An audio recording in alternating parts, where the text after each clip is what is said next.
মা শব্দটা খুব ছোট হলেও মায়ের মর্মটা যারা এই মুহূর্তে মা হয়েছো সদ্যোজাত তারা তো অবশ্যই বুঝবে, বাকিরাও বুঝবে। সবাই বোঝে না তা আমি বলবো না, অনেকেই বোঝে।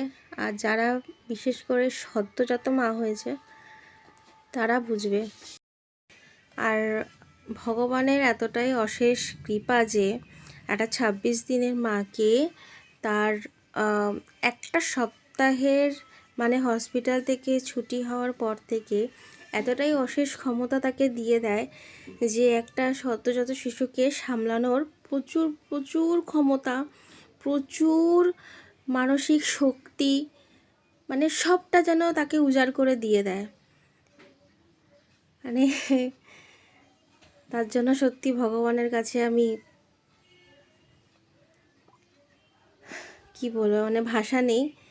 যাই হোক, সব মায়ের যেন এরকম শক্তিটাই থাকে।